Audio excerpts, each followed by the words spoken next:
പ്രിയപ്പെട്ട സുഹൃത്തുക്കളെ, നമസ്കാരം. സംസ്ഥാനത്തെ എഞ്ചിനീയറിംഗ് മെഡിക്കൽ പ്രവേശനവുമായി ബന്ധപ്പെട്ട് കഴിഞ്ഞ 20 വർഷമായി തുടരുന്ന ഫ്ലോട്ടിംഗ് റിസർവേഷൻ സമ്പ്രദായം നിർത്തലാക്കിക്കൊണ്ട് പ്രിൻസിപ്പൽ സെക്രട്ടറി പൊതുപ്രവേശന പരീക്ഷാ കൺട്രോളർക്ക് അയച്ച ഒരു കത്ത് കേരളത്തിലെ സംവരണ സമൂഹങ്ങളെ സംബന്ധിച്ചിടത്തോളം അവരുടെ വലിയ തോതിലുള്ള സീറ്റുകൾ കുറവ് വരുന്ന ഒരു തീരുമാനമാണ്. ഫ്ലോട്ടിംഗ് റിസർവേഷൻ യഥാർത്ഥത്തിൽ ആരംഭിച്ചത് 20 വർഷം മുമ്പാണ്. വ്യത്യസ്ത പിന്നാക്ക സമൂഹങ്ങൾക്ക് സംവരണത്തിൽ കുറവ് വരാതെ മെറിറ്റ് സംവരണ രീതികൾ അങ്ങോട്ടും ഇങ്ങോട്ടും മാറ്റുന്ന രീതിയാണ് ഫ്ലോട്ടിംഗ് റിസർവേഷൻ. നിയമസഭാ സമിതി ഇതിൽ കൃത്യമായി ശുപാർശ നൽകിയത് പല സന്ദർഭങ്ങളിലും ഒരേ സമയം മെറിറ്റിലും റിസർവേഷനിലും പ്രവേശനം ലഭിക്കുന്ന ആളുകൾ തങ്ങൾക്ക് സൗകര്യമുള്ള കോളേജുകൾ തിരഞ്ഞെടുക്കുമ്പോൾ അത് മെറിറ്റ് റിസർവേഷനിലൂടെ വരുന്ന കോളേജ് മാറ്റിയിട്ട് റിസർവേഷനിൽ ലഭിക്കുന്ന കോളേജുകൾ തിരഞ്ഞെടുത്താൽ ആ സീറ്റ് പിന്നീട് ആ സംവരണീയ സമൂഹത്തിന് നഷ്ടമാകുന്ന ഒരു രീതിയുണ്ട്. ആ രീതി സംവരണീയ സമൂഹങ്ങളുടെ, പ്രത്യേകിച്ച് പിന്നാക്ക വിഭാഗങ്ങളുടെ, OBC ജനവിഭാഗങ്ങളുടെ സീറ്റ് നഷ്ടത്തിന് കാരണമാകും. ഇത് മറികടക്കാനാണ് ഫ്ലോട്ടിംഗ് റിസർവേഷൻ ഏർപ്പെടുത്തിയത്. ഫ്ലോട്ടിംഗ് റിസർവേഷൻ വഴി ഒരു മെറിറ്റ് സീറ്റും റിസർവേഷൻ സീറ്റും പരസ്പരം മാറാവുന്നതാണ്. ഉദാഹരണത്തിന്, ഒരു വിദ്യാർത്ഥിക്ക് കോഴിക്കോട് മെഡിക്കൽ കോളേജിൽ റിസർവേഷൻ മെറിറ്റിലും തിരുവനന്തപുരം മെഡിക്കൽ കോളേജിൽ റിസർവേഷനിലും അഡ്മിഷൻ ലഭിച്ചു എങ്കിൽ അദ്ദേഹം തിരഞ്ഞെടുക്കുന്നത് റിസർവേഷൻ ലഭിച്ച തിരുവനന്തപുരം മെഡിക്കൽ കോളേജാണെങ്കിൽ ആ മെഡിക്കൽ കോളേജിൽ പ്രവേശനം എടുക്കുമ്പോൾ യഥാർത്ഥത്തിൽ ഒരു OBC വിദ്യാർത്ഥിക്ക് അഡ്മിഷൻ നഷ്ടപ്പെടും. കാരണം അദ്ദേഹത്തിന് മെറിറ്റിൽ അവിടെ കോഴിക്കോട് ലഭിച്ചതാണ്. അപ്പോൾ അത് തിരുവനന്തപുരത്തേക്ക് മാറുമ്പോൾ മെറിറ്റായി തന്നെ മാറാനും ആ സമയത്ത് തന്നെ തിരുവനന്തപുരത്തുണ്ടായിരുന്ന ആ വ്യക്തി ഉൾപ്പെടുന്ന കമ്മ്യൂണിറ്റിയുടെ റിസർവേഷൻ കോട്ട കോഴിക്കോടേക്ക്, ആ ഒരു സീറ്റ് കോഴിക്കോടേക്ക് വെച്ച് മാറാനും ഉള്ള ഒരു സൗകര്യമാണ് ഫ്ലോട്ടിംഗ് റിസർവേഷൻ എന്ന് പറയുന്നത്. അപ്പോൾ അതുകൊണ്ട് ഇഷ്ടപ്പെട്ട കോളേജുകൾ തിരഞ്ഞെടുക്കാൻ ഒരേ സമയം റിസർവേഷനിലും മെറിറ്റിലും പ്രവേശിക്കുന്ന OBC വിദ്യാർത്ഥികൾക്കും റിസർവേഷൻ കമ്മ്യൂണിറ്റികളിൽപ്പെട്ട വിദ്യാർത്ഥികൾക്ക് ആർക്കും സാധ്യമാകുമായിരുന്നു. അപ്പോൾ ഇതാണ് ഉദ്യോഗസ്ഥ ലോബി അട്ടിമറിക്കാൻ ശ്രമിക്കുന്നത്. 2019 ഇത് അട്ടിമറിക്കാൻ വേണ്ടിയുള്ളൊരു ശ്രമം നടന്നിരുന്നു. അന്ന് മാധ്യമപത്രവും അതുപോലെ മറ്റ് ചില മീഡിയകളും റിപ്പോർട്ട് ചെയ്തതിനെ തുടർന്ന് ഉന്നത വിദ്യാഭ്യാസ വകുപ്പ് മന്ത്രിയുടെ ശ്രദ്ധയിൽപ്പെടുകയും അദ്ദേഹം മുഖ്യമന്ത്രിക്ക് നിർദ്ദേശം കൊടുക്കുകയും മുഖ്യമന്ത്രി പിന്നീട് ഫ്ലോട്ടിംഗ് റിസർവേഷൻ തുടരണം എന്ന് നിർദ്ദേശം നൽകുകയും ചെയ്തു. ഇത്തവണ വീണ്ടും അത് തലപൊക്കിയിരിക്കുകയാണ്. ഇപ്പോൾ എൻട്രൻസ് കമ്മീഷണർക്ക് പ്രിൻസിപ്പൽ സെക്രട്ടറി അയച്ചിരിക്കുന്ന കത്ത് എഞ്ചിനീയറിംഗ് കോളേജുകളുടെ പ്രവേശനങ്ങളിൽ ഫ്ലോട്ടിംഗ് റിസർവേഷൻ അവസാനിപ്പിക്കാനാണ്. അപ്പോൾ എഞ്ചിനീയറിംഗ് കോളേജുകളുടെ അങ്ങനെ പ്രോസ്പെക്ടസിൽ ഉൾപ്പെടുത്താനാണ്. എഞ്ചിനീയറിംഗ് കോളേജുകൾക്കും മെഡിക്കൽ കോളേജുകൾക്കും ഒരേ പ്രോസ്പെക്ടസ് ഉപയോഗിച്ചിട്ടാണ് പ്രവേശന പരീക്ഷ നടത്തുന്നതും പ്രവേശനങ്ങൾ നടത്തുന്നത്. അപ്പോൾ അങ്ങനെ പ്രവേശനം നടത്തുമ്പോൾ നമ്മൾ മനസ്സിലാക്കേണ്ടത് എഞ്ചിനീയറിംഗ് കോളേജിനും മെഡിക്കൽ കോളേജിനും ഒരേ നിയമമായതുകൊണ്ട് മെഡിക്കൽ എഞ്ചിനീയറിംഗ് പ്രവേശനങ്ങളിൽ ഫ്ലോട്ടിംഗ് റിസർവേഷൻ നിർത്തിവെച്ചുകൊണ്ടുള്ള ഉത്തരവാണ് ഇപ്പോൾ വന്നത്. അപ്പോൾ അങ്ങനെ വരുമ്പോൾ സംഭവിക്കുന്ന എന്താണ് നഷ്ടം എന്ന ചോദ്യം പലപ്പോഴും ചോദിക്കാറുണ്ട്. അപ്പോൾ നമ്മൾ കഴിഞ്ഞ തവണ ഫ്ലോട്ടിംഗ് റിസർവേഷനിലൂടെ അഡ്മിഷൻ നേടിയ വിദ്യാർത്ഥികളുടെ എണ്ണം പരിശോധിച്ചാൽ അത് മനസ്സിലാകും. ഇപ്പോൾ കഴിഞ്ഞ വർഷത്തെ പ്രവേശന എഞ്ചിനീയറിംഗ് മെഡിക്കൽ പ്രവേശനങ്ങളിൽ ഈഴവ വിഭാഗം മെഡിക്കൽ പ്രവേശനത്തിൽ MBBS പ്രവേശനത്തിന് 55 പേരാണ് ഫ്ലോട്ടിംഗ് റിസർവേഷൻ ഓപ്ഷൻ എടുത്തത്. അതേപോലെ തന്നെ എഞ്ചിനീയറിങ്ങിന് ഈഴവ വിഭാഗത്തിൽ നിന്ന് 192 പേരാണ് ഫ്ലോട്ടിംഗ് റിസർവേഷൻ ഓപ്ഷൻ എടുത്തത്. മുസ്ലിം വിഭാഗത്തിൽ നിന്ന് 53 പേരാണ് മെഡിക്കൽ പ്രവേശനത്തിന് ഫ്ലോട്ടിംഗ് റിസർവേഷൻ ഓപ്ഷൻ എടുത്തത്. 192 പേരാണ് എഞ്ചിനീയറിംഗ് പ്രവേശനത്തിനെടുത്തത്. അതേപോലെ തന്നെ പിന്നാക്ക ഹിന്ദു വിഭാഗങ്ങളിൽ നിന്ന് 19 പേർ മെഡിക്കൽ പ്രവേശനത്തിന് ഫ്ലോട്ടിംഗ് റിസർവേഷൻ എടുത്തു. EWS കാറ്റഗറിയിൽപ്പെട്ട 16 പേരെടുത്തു. ലത്തീൻ ക്രൈസ്തവരായി 16 പേരെടുത്തിട്ടുണ്ട്. വിശ്വകർമ്മജർ 11 പേരെടുത്തിട്ടുണ്ട്.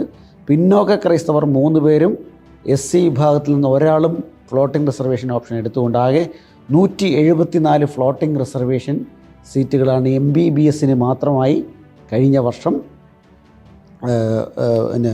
ഈ ഫ്ലോട്ടിംഗ് റിസർവേഷൻ എടുത്ത ആളുകളുണ്ടായിരുന്നത്.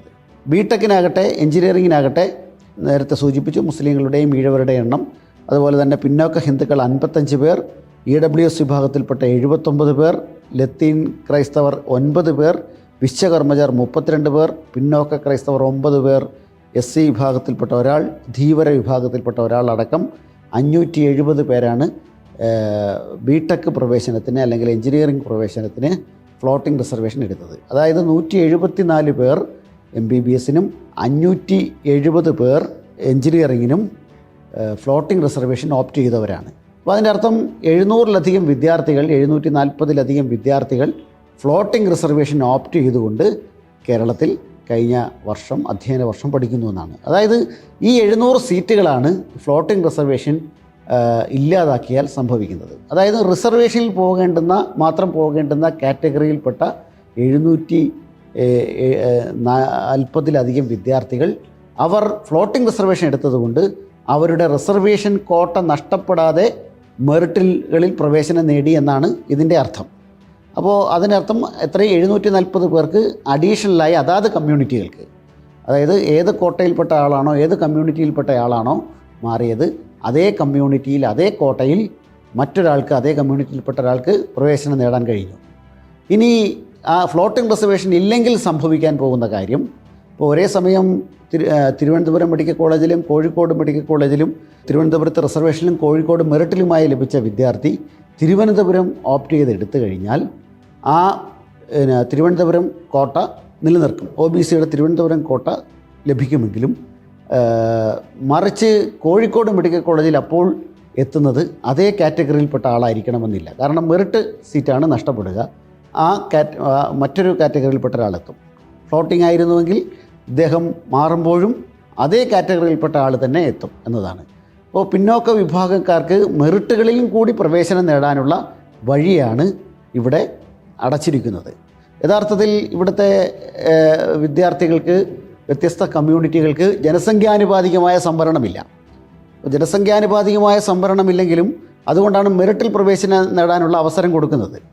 മെറിറ്റിൽ പ്രവേശനം നേടിയില്ലെങ്കിൽ റിസർവേഷനിൽ മാത്രമായിരിക്കും പ്രവേശനം ലഭിക്കുക.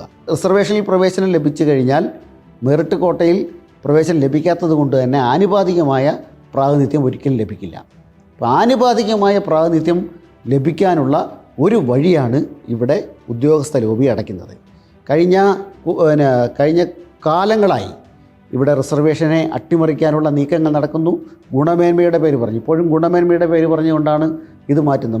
2 വർഷം മുമ്പ് ചെയ്തത് ചില കോളേജുകൾ ചൂണ്ടിക്കാണിയിട്ട് അവിടെ എല്ലാം സംവരണ വിഭാഗത്തിൽപ്പെട്ടവർ മാത്രമേ പ്രവേശിക്കുന്നുള്ളൂ ഫ്ലോട്ടിംഗ് റിസർവേഷൻ കാരണം എന്ന് പറഞ്ഞുകൊണ്ടാണ് 2019 ഈ ഫ്ലോട്ടിംഗ് റിസർവേഷൻ അവസാനിപ്പിക്കാൻ ഒരു നീക്കം ഉദ്യോഗസ്ഥ ലോബി നടത്തിയത്. സംവരണത്തിലൂടെ കയറുന്ന ആളുകൾ ഗുണമേന്മ ഇല്ലാത്തവരാണ് എന്ന് സ്ഥാപിച്ചെടുക്കുകയാണ് ഉദ്യോഗസ്ഥ ലോബി ആദ്യം ചെയ്യുന്നത്. എങ്ങനെയാ സംവരണത്തിൽ ഇല്ലാത്തവർക്ക് ഗുണമേന്മ ഇല്ല എന്ന് പറയുന്നത് ആരാണ്? പലപ്പോഴും ആരാണ് സംവരണത്തിൽ കടന്നു വരുന്നത്?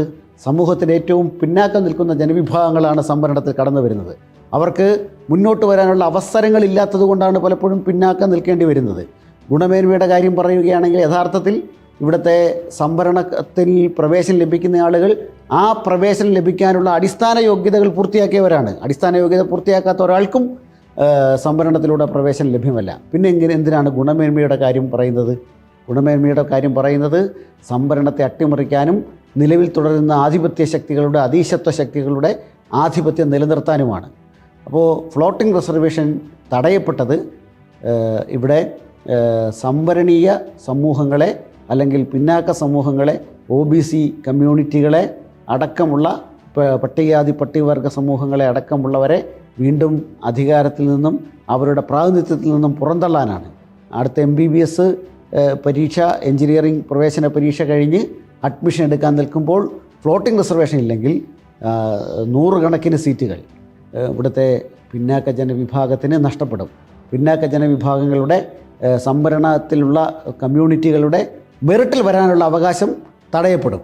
അപ്പോൾ അത് തടയപ്പെടുന്നത് ചെറുക്കുക എന്നതിന് ഏറ്റവും വലിയ എക്സിക്യൂട്ട് ചെയ്യാവുന്നൊരു മാർഗ്ഗമാണ് ഫ്ലോട്ടിംഗ് റിസർവേഷൻ.